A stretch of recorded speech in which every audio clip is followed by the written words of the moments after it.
요즘은 클리닉이라는 말을 많이 듣습니다. 클리닉이라는 단어를 사전에서 찾아보니까 특정한 병이나 장애 따위에 대해 포괄적으로 진단하고 치료하는 곳 이렇게 쓰여 있었습니다. 그러니까 특정한 병이나 장애를 진단하고 치료하는 곳이니까 주로 병원에서 쓰이는 단어지요. 뭐 간 클리닉, 뭐 통증 클리닉, 뭐 이런 여러 가지 갱년기 클리닉 이렇게 그렇게 쓰는데요. 이 단어를 병원에서만 쓰는 것은 아니에요. 헤어 클리닉이라고 미장원에서 쓰기도 하고요. 그리고 입시 클리닉이라고 학원에서도 씁니다. 이런 단어를 쓰면 뭔가 전문적인 것 같아서 그런 것 같은데요.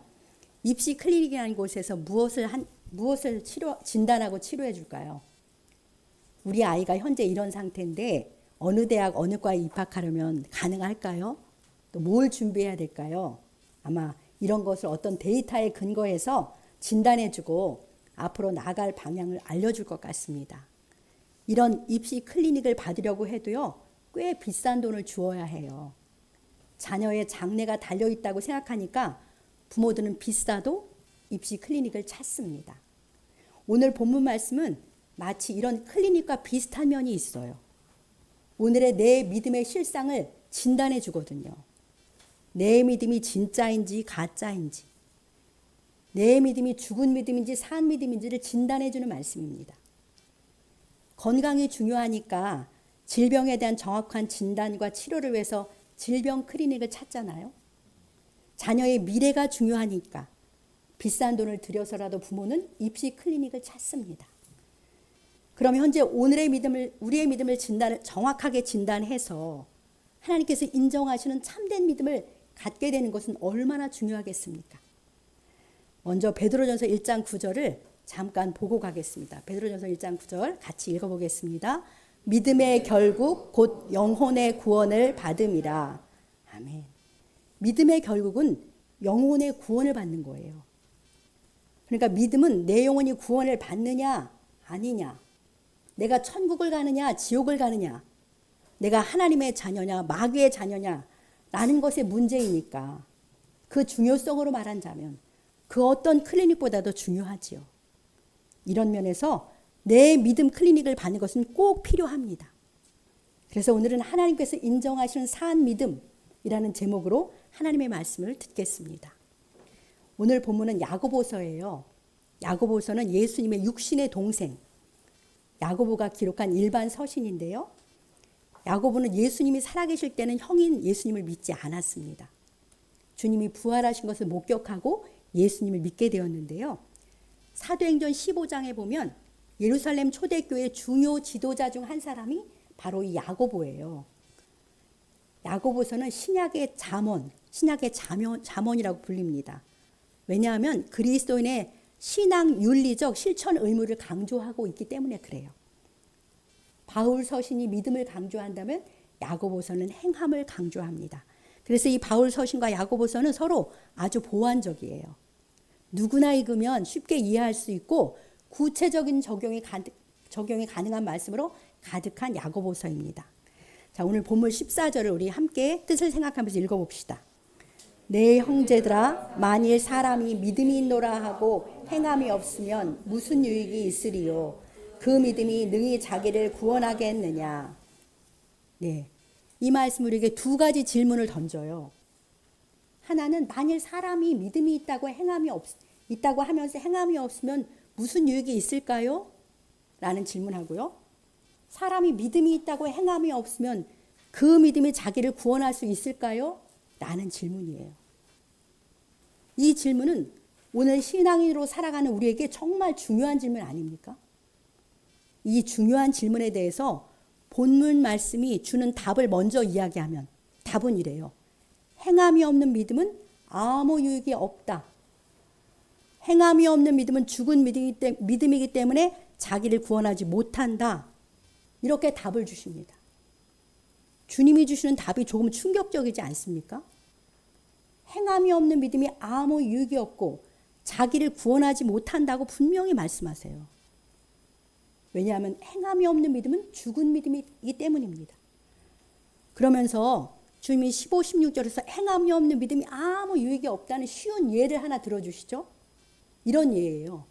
형제나 자매가 입을 옷이 없어서 헐벗고 먹을 양식이 없어서 굶고 있는데 믿음이 있다고 하는 우리가 아유 따뜻하길 바래. 그래 배부르게 지내야지 축복해. 배부르게 지내길 축복해. 이렇게 말만 하고 실제적인 필요를 전혀 채워주지 않고 도와주지 않는다면 무슨 유익이 있겠느냐. 그런 예를 들어주세요. 그렇다면 내 믿음은 타인에게도 아무 유익이 없고 나 자신에게도 아무 유익이 없잖아요. 자, 이런 믿음을 어떤 믿음이라고 진단해 주시는지 우리 17절을 같이 읽어보겠습니다. 이와 같이 행함이 없는 믿음은 그 자체가 죽은 것이라. 아멘. 주님의 믿음 클리닉에 의하면 실제적인 행위가 따르지 않는 믿음은 죽은 믿음이다 라고 분명히 진단해 주세요. 26절 끝인데요. 26절도 같은 진단이에요. 우리 26절도 같이 읽어봅시다. 영혼 없는 몸이 죽은 것 같이 행함이 없는 믿음은 죽은 것이니라. 아멘. 몸은요, 영혼이 머무는 집이잖아요. 그런데 몸에서 영혼이 떠나면 몸은 시체일 뿐이에요. 믿음에서 행함이 빠진다면 그것은 시체와 같이 죽은 것입니다. 죽은 믿음에서 무슨 능력이 나타나겠습니까? 죽은 믿음으로 구원을 받겠습니까? 죽은 믿음은 진짜 믿음으로 하나님께 인정받지 못합니다. 서두에서 말씀드린 대로 믿음은 우리 영혼을 구원하는 능력이 있잖아요. 그런데 내 믿음이 죽은 믿음이면 내 영혼을 구원할 수 없습니다. 내 중심의 삶에서 한 발짝도 앞으로 나가지 못하는 믿음이라면 그 믿음에 무슨 능력이 있겠습니까? 믿음이 내 삶에 아무런 변화도 가져오지 못한다면 그 믿음은 아무 소용이 없죠. 당연히 영혼의 구원도 기대할 수 없습니다. 행함이 없는 믿음은 죽은 믿음이고요. 죽은 믿음에서는 아무 일도 일어나지 않습니다. 그러니까 내 믿음의 진위 여부를 가리는 시금석이 무엇입니까? 그것은 내 행위예요. 그러니 우리는 신중하게 나의 행함을 돌아보아야 합니다. 그런데 여기서 한 가지 의혹이 생기지 않아요? 분명 바울 서신에서는 우리의 구원은 우리의 행위와 무관하다고 하셨잖아요. 오직 예수 그리스도를 믿기만 하면 구원을 받는다고 하셨어요. 예수님을 나의 주로 고백하고 내 마음에 모셔드리기만 하면 구원을 선물로 주신다. 이렇게 말씀하셨잖아요. 이런 말씀과 오늘 말씀은 상반되는 것 같지 않아요? 자, 에베소서 2장 8, 9절로 우리 한번 확인을 해보고 갑시다. 에베소 2장 8, 9절 같이 읽겠습니다. 너희는 그 은혜에 의하여 믿음으로 말미암아 구원을 받았으니 이것은 너희에게서 난 것이 아니요 하나님의 선물이라. 행위에서 난 것이 아니니 이는 누구든지 자랑하지 못하게 함이라. 아멘. 분명 구원은 은혜에 의하여 믿음으로 받습니다. 주 예수님의 구속의 은총 외에 나의 어떤 인간적인 노력이나 공로로는 하나님께 의롭다 인정을 받을 수 없어요. 구원은 진정 예수님 믿는 자에게 주시는 선물입니다. 오직 그리스도를 의지하는 믿음으로만 우리는 의를 얻고요. 구원받는 것은 분명한 진리예요. 그럼 이 야고보서에서 말씀하시는 행함은 무엇입니까? 그것은 예수 그리스도를 통해 거듭난 사람이 가진 그 믿음에서 자연스럽게 흘러나오는 행위를 말씀하는 거예요. 믿었다면 그 후에는 당연히 믿음에 합당한 열매로서의 행위가 나타나야 한다는 말씀입니다. 사과나무에서는 사과 열매가 저절로 맺히는 것처럼 참된 믿음에서도 그 믿음의 열매가 맺히게 된다는 거예요. 믿는다는 건 예수님의 생명이 내 안에 온 거거든요. 예수 생명이 있는데 예수 생명이 뭔가 하나라도 나타나야 산 거잖아요. 이웃을 돌아보며 이웃에게 사랑을 베푸는 구체적인 행위는 내가 가진 참 믿음의 발현이고요. 참 믿음의 열매인 것입니다. 내 믿음이 가짜가 아니라는 것은 내 행위로서 증명된다는 사실을 오늘 말씀이 강조하고 있는 것이죠. 사랑하는 성도 여러분, 우리가 가진 믿음의 실체는 무엇입니까? 누구를 믿는 것이고 뭘 믿는 거예요? 우리는 주 예수 그리스도를 믿습니다. 주 예수님이요, 나를 살리시려고 자신의 목숨까지 아낌없이 나를 위해 내어준 그 사랑을 믿는 거예요. 그러니까 나를 향한 주님의 이 사랑을 신뢰하고 받아들이는 것이 믿음이에요. 믿음은 인격적으로 나를 사랑해 주시는 주님께 대한 나의 인격적인 반응인 것이죠. 우리는 주님의 인격, 그 선하심, 사랑을 믿기 때문에 그분의 말씀도 믿어요. 그래서 그 말씀을 따라서 삽니다. 이것이 우리의 믿음의 실체예요. 그러니까 우리의 믿음은 어떤 교리를 받아들이고 어떤 관념을 믿는 차원의 것이 아니라는 것입니다. 기독교적 지식을 인지적으로 받아들이고 동의하는 수준의 믿음이 아니라는 거예요. 우리는 하나님의 이 말씀 안에 영으로 살아계시는 주 예수님을 인격적으로 믿습니다. 우리의 믿음은 내 안에 영으로 와 계신 주 예수님께 대한 나의 인격적인 반응입니다. 나의 주님 예수님께서 이렇게 말씀하셨잖아요. 새 계명을 너희에게 주니 서로 사랑하라. 내가 너희를 사랑한 것 같이 너희도 서로 사랑하라. 이렇게 주님이, 내가 사랑하는 주님이 그렇게 말씀하시니까 나도 사랑하려고 힘쓰는 것이죠. 주님의 말씀을 따르며 살아가는 나의 행함은 주님을 향한 나의 믿음과 사랑의 확증인 것입니다. 마치 사랑과 신뢰 가운데 결혼한 부부 사이에서 서로에 대한 반응하고 똑같은 거예요. 결혼한 후에 남편이 아내에게 자기 통장을 다 맡기잖아요. 그건 아내에 대한 믿음을 보여주는 거죠. 통장을 맡기는 것은 아내를 신뢰하고 사랑한다는 것을 확증하는 행동입니다. 요즘은 안 그런 부부가 많다고 해서 좀 이해가 안 되지만 원래 이런 거예요. 또 아내는 남편을 위해서 즐겁게 식사를 준비하고 남편의 옷을 다려주면서 힘써 섬기잖아요. 이런 아내의 행동은 남편에 대한 사랑과 믿음을 확증하는 것이죠. 서로 사랑하는 부부 사이에서는 상대가 좋아하지 않는 것은 안 해요. 그리고 반대로 상대가 좋아하는 것을 하려고 노력합니다. 이런 것들이 부부 사이의 사랑과 믿음을 확증해 주는 것이잖아요. 주님과 나와의 관계도 이와 똑같습니다. 주 예수님의 말씀을 따라 즐거이 순종하며 살아가는 나의 행함은 예수님을 향한 나의 사랑과 믿음에서 나오는 거예요. 주님의 말씀에 순종하는 나의 행함은 주님께 대한 나의 인격적인 반응입니다. 나를 사랑하신 주님께 사랑과 믿음으로 반응하고 그것이 순종이라는 행함으로 나타나길 소망합니다. 그럼 반대로 행함이 없는 믿음은 실제로는 우리가 주님을 사랑하지도 않고 믿지도 않는다는 증거라는 거예요. 자, 그거로 19, 20절, 본문 19, 20절이 이야기하는데요. 한번 같이 읽어봅시다. 내가 하나님이 한 분이신 줄을 믿느냐? 잘하는도다. 귀신들도 믿고 떠느니라. 아, 허탄한 사람아, 행함이 없는 믿음이 헛것인 줄을 알고자 하느냐. 얼마나 도전적인 말씀이에요. 귀신들은 예수님께서 하나님의 아들이신 줄 알고 잘 알고 있어요.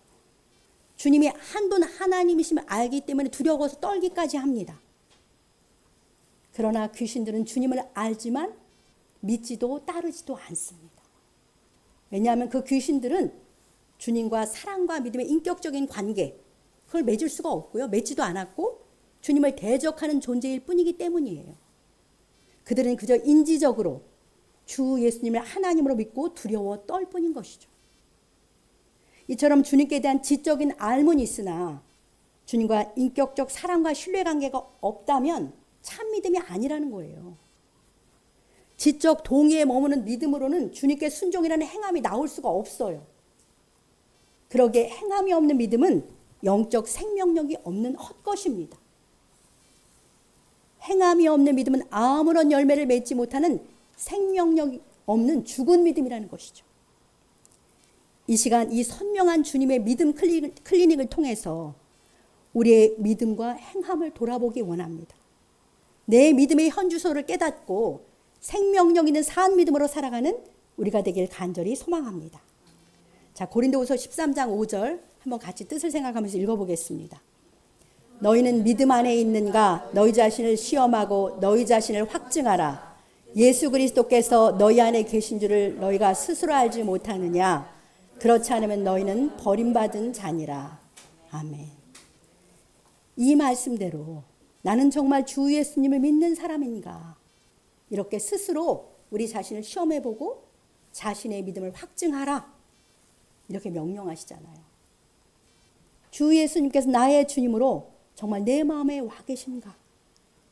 나는 정말 내 안에 오신 주님과의 인격적인 관계와 교제 속에서 즐거이 순종하며 살고 있는가? 이렇게 스스로 살펴보아야 하는 것이죠. 스스로라고 말씀하시잖아요.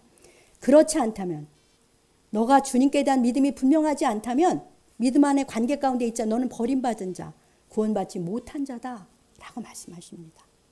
그러면 어떻게 해야겠습니까? 주를 경외하는 마음으로 진실하게 기도하시기 바랍니다.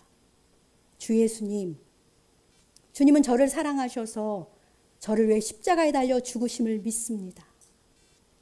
부활하셔서 저에게 의를 선물해 주시고 제 안에 영으로 와 계신 줄 믿습니다. 성령님, 저에게 주님께 대한 믿음과 사랑으로 충만케 하시옵소서. 주님을 향한 사랑과 믿음으로 말씀에 순종하며 살기 원하오니 이끌어 주시옵소서. 이렇게 진실하게 기도하며 행하는 믿음으로 살아가는 우리가 되길 소망합니다. 이제 21절부터는요. 행하는 믿음으로 우리에게 모범이 되는 구약의 두 인물의 예를 보여주세요. 첫 번째는 하나님의 백성의 조상인 아브라함이고요. 두 번째 사람은 여리고의 기생 라합입니다. 그런데 이 두 사람은 모든 면에서 완전히 대조적인 인물이에요. 아브라함은 남성이고 라합은 여성입니다. 아브라함은 유대인이고 라합은 이방인이에요. 아브라함은 하나님의 백성들의 아버지와 조상으로 존경받는 인물이고요. 라합은 이방의 기생으로 사람들이 가장 멸시하는 비천한 사람입니다. 완전히 대조적인 두 사람의 믿음과 행함의 예를 보여주심으로써 인간적인 눈으로 보기 어떠하든지 어떤 사람이든지 주님이 인정하시는 믿음과 행함에는 어떤 차별도 없이 동일하다 이렇게 말씀해 주시는 거예요. 두 사람은 다 믿음으로 행동을 했어요. 두 사람은 다 그 결과 엄청난 복을 받았습니다. 두 사람은 그 결과 다 엄청난 복을 받은 면에서 동일해요. 이 두 사람은 믿음의 영웅들의 명예의 전당인 히브리서 11장에 그 이름이 나란히 올라와 있는 참으로 복된 사람들이에요. 자, 우리 21, 22절을 같이 읽겠습니다. 우리 조상 아브라함이 그 아들 이삭을 제단에 바칠 때에 행함으로 의롭다 하심을 받은 것이 아니냐.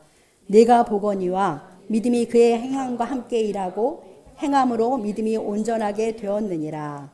아멘. 우리가 잘 아는 창세기 22장 말씀인데요. 아브라함은 100세에 하나님의 능력과 은혜로 독자 이삭을 얻었는데 하나님이 그 이삭을 바치라는 명령을 하세요. 그는 도저히 순종할 수 없는 이 하나님의 명령에 이삭을 번제단 위에다 묻고 칼까지 듭니다. 이러한 아브라함의 행동은 이삭이 죽더라도 하나님이 그를 다시 살리셔서 자기에게 하신 약속을 반드시 이루실 분이라는 믿음에서 나온 행동이에요. 그는 믿음이 있었기 때문에 행동할 수 있었습니다. 그 행함으로 그는 하나님께 의롭다 하심을 받았고 그 행함으로 그의 믿음은 온전케 되었다고 오늘 말씀이 증언하는데요. 아브라함이 하나님께 의롭다고 인정을 받은 것은 창세기 15장이에요. 하나님께서 그에게 하늘의 뭇별을 보여주시면서 내 자손이 이와 같으리라고 약속할 때 그는 그 약속을 믿어서 하나님께 의를 얻었잖아요. 그때 아브라함은 그저 하나님의 약속을 믿기만 하고 아무런 행동을 취한 것이 없어요. 그는 오직 믿음으로 이미 의롭다 하심을 받았습니다. 그런데 창세기 22장에서 독자 이삭을 바치라는 명령에 순종하는 그 행함으로 의롭다 하심을 받았다고 이렇게 말씀하시니 뭔가 모순 같지 않습니까? 그는 이미 믿음으로 의를 얻었잖아요. 근데 이제 와서 행함으로 의롭다 하심을 받았다는 이 말씀은 무슨 뜻입니까? 아브라함은 창세기 15장에서 하나님의 말씀을 믿었을 때에 그의 믿음이 산 믿음, 참된 믿음이었다는 것이 창세기 22장에 이삭을 바치라는 말씀에 순종하는 행함으로 확증된 것이에요. 아브라함은 처음부터 이런 믿음을 가진 건 아니죠. 처음 믿은 후 점차 하나님을 알아가면서 자기가 믿는 하나님은 죽은 사람들을 살리는 부활의 능력의 하나님이구나. 그런 걸 굳게 믿게 되었고요. 또 하나님은 하신 약속은 반드시 이루는 신실한 분이구나. 이런 것들을 믿음이 자라가면서 믿음이 더 강해진 거예요. 그러니까 그의 마음속에 씨앗으로, 살아있는 씨앗으로 산 믿음이 심겨졌는데요. 그 산 믿음이 이삭을 제물로 바치라는 명령까지 순종할 수 있도록 그 믿음이 자라가서 행함으로 나타난 것입니다. 그는 산 믿음이 있었기 때문에 도저히 순종할 수 없는 하나님의 말씀까지도 행할 수 있었던 것이죠. 그는 그 행함으로 자기 믿음이 온전한 것을 보여줬고요.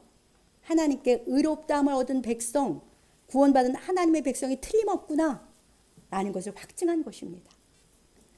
이런 행함으로 그의 믿음의 진실함을 보여준 것은 하나님께 큰 기쁨이 되었어요. 그래서 하나님은 아브라함을 내 벗이다, 내 친구라고 칭함받기까지 된 거죠. 왜냐하면 아브라함의 외아들을 죽이려고까지 했잖아요. 근데 우리 하나님 아버지는 외아들을 죽였잖아요. 그러니까 아버지 하나님의 심정을 아는 사람은 아브라함인 거예요. 하나님은 아브라함이 그렇게까지 순종해서 내 친구라고까지 말씀하셨습니다. 이 아브라함의 예를 보여주시고는 우리에게 결론으로 주시는 말씀이 24절이에요. 우리 24절을 함께 읽겠습니다. 이로 보건대 사람이 행함으로 의롭다 하심을 받고 믿음으로만은 아님이라. 아멘. 행함으로 그 믿음이 살아있는 믿음이고 참된 믿음임을 확증하는 사람만이 하나님께 분명히 의롭다 하심을 받은 자다라는 것도 확증되는 거예요. 사랑하는 성도 여러분, 우리는 하나님의 말씀에 순종하는 행함을 하나님 앞에 분명하게 보여드려야 해요. 하나님은 만홀히 여김을 받지 않습니다. 하나님의 심장과 폐부까지도 다 아세요. 사람의 깊은 것도 통달하시거든요. 우리의 행동을 달아보신다. 그렇게 말씀하셨어요. 그러니까 우리는 하나님은 속일 수 없어요. 저와 여러분들의 믿음은 하나님의 말씀에 순종하는 행함으로만 하나님께 인정을 받습니다. 이 분명한 하나님의 말씀 앞에서 우리들의 마음을 동이면서 나의 믿음의 현주소를 돌아보기 원합니다. 우리 성도님들이 지적인 동의에 그치는 죽은 믿음이 아니고요. 하나님의 말씀에 절대적으로 순종하는 행함을 통해서 우리의 믿음이 산 믿음이고 참 믿음임을 확증하며 사시기를 우리 주님의 이름으로 간절히 축복합니다. 그래야 하나님께로부터 의롭다 하심을 받은 자로 구원받은 백성으로 분명히 나타나시기를 간절히 소망합니다. 자, 이번에는 기생 라합의 행함을 보여주시죠. 우리 25절을 같이 읽겠습니다. 또 이와 같이 기생 라합이 사자들을 접대하여 다른 길로 나가게 할 때에 행함으로 의롭다 하심을 받은 것이 아니냐. 네. 25절만요. 여리고의 기생 라합이 어떤 행동을 했냐면요. 우리가 잘 아는 것처럼 이스라엘 군대의 정탐꾼을 접대하고 숨겨주어서 잘 빠져나가는 그렇게 도와주는 행동을 했어요. 이것은 이스라엘의 하나님 여호와 하나님을 선택하는 믿음의 모험을 한 거예요. 그녀는 이스라엘의 여호와 하나님께서 상천하지 한 분뿐인 하나님이라는 걸 믿었고요. 그 여호와 하나님이 자기 민족 여리고를 무너뜨리고 그 여호와 하나님이 이길 거라는 걸 확신했어요. 그래서 정탐꾼을 접대하는 그런 행동을 하게 된 것이죠. 이러한 그녀의 행함은 자기와 자기 가족의 목숨을 거는 도박과도 같은 그런 믿음의 모험이었어요. 그렇지만 라합은 여호와 하나님께 대한 산 믿음이 있었기 때문에요. 담대하게 자기 나라의 왕을 버립니다. 그리고 여호와 하나님을 선택합니다. 그녀는 믿음으로 행동했고 그 행함으로 하나님께 의롭다 하심을 받아요. 그래서 여리고가 멸망하는 중에 그녀와 그녀의 가족만 구원을 받잖아요. 이렇게 산 믿음은 행동으로 나타나는 생명력이 있어요. 행함으로 나타나는 산 믿음만이 우리에게 의와 구원을 받게 한다고 선명하게 거듭해서 하나님이 말씀해주고 계십니다. 주님께서 들려주신 복된 말씀을 경외함으로 받고 우리의 믿음을 행함으로 확증하며 살아가는 우리 모두가 되시길 주님의 이름으로 축복합니다. 사랑하는 성도 여러분, 오늘의 말씀은 어찌 보면 상당한 압박과 부담으로 다가올 수도 있어요. 내 믿음을 행함으로 확증하라. 계속 거듭해서 말씀하세요. 무려 14번을 행함이라는 단어를 사용하시면서 강조하십니다. 그런데 이 말씀들은요, 주님께서 진정 우리를 사랑하셔서 주시는 복되고 사랑하셔서 주시는 복되고 은혜로운 말씀이에요. 왜냐하면 우리로 하여금 하나님이 우리를 위해서 준비하신 큰 복을 누리며 살게 하시려고 사랑으로 들려주는 말씀이에요. 생각해 보십시오. 아브라함과 라합은 믿음으로 행해서 엄청난 하나님의 복을 누리며 살게 되었잖아요. 라합은 완전히 인생 역전해서요, 이방인에서 하나님의 백성으로 신분이 바뀌었고요.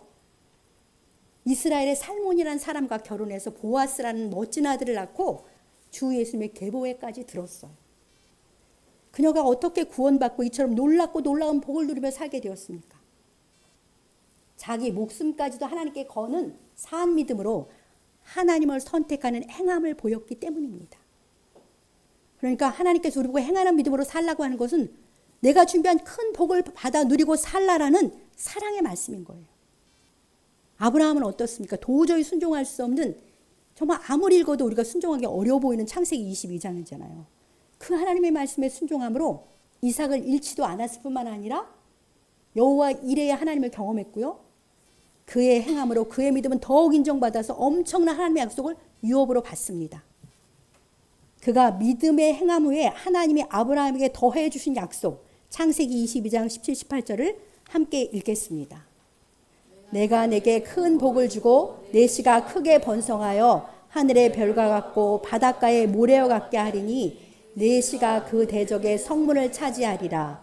또 내 씨로 말미암아 천하 만민이 복을 받으리니 이는 내가 나의 말을 준행하였음이니라 하셨다 하니라. 아멘. 아브라함이 하나님의 말씀을 준행했기 때문에 그에게 큰 복이 내려집니다. 그 씨가 크게 번성할 것이고요. 그 씨로 말미암아 천하 만민이 복을 받게 된다는 엄청난 복을 받아요. 이제 하나님의 말씀을 맺겠습니다. 믿음은 행함으로 확증됩니다. 행함으로 확증된 믿음만이 참 믿음이고 산 믿음입니다. 산 믿음만이 우리를 구원하는 능력이 있어요. 주님과 말씀에 대한 지적 동의만 있고 순종이라는 행함이 없는 믿음은 죽은 믿음이라고 우리 주님이 진단해 주십니다. 죽은 믿음은 타인과 나에게 아무런 유익이 없고요. 죽은 믿음으로는 구원받지 못합니다. 나의 믿음은 나를 사랑하신 주 예수님께 대한 사랑과 신뢰를 보여주는 인격적 반응이에요. 내가 믿을 때 내 마음에 영으로 와 계신 주님과 교제하면서 우리 주님을 향한 사랑과 믿음에서 자라갈 때 우리는 행함이라는 열매를 풍성히 맺게 됩니다. 말씀에 순종하는 행함을 통해서 우리의 믿음이 온전케 되고 의롭다 하심을 받는 사한 믿음으로 하나님께 인정받길 소망합니다. 주님의 말씀에 믿음으로 순종하는 행함을 통해서 주님이 우리를 위해 준비하신 놀랍고 큰 약속을 다 받아 누리며 살아가는 복된 우리가 되시길 주님의 이름으로 간절히 축복합니다.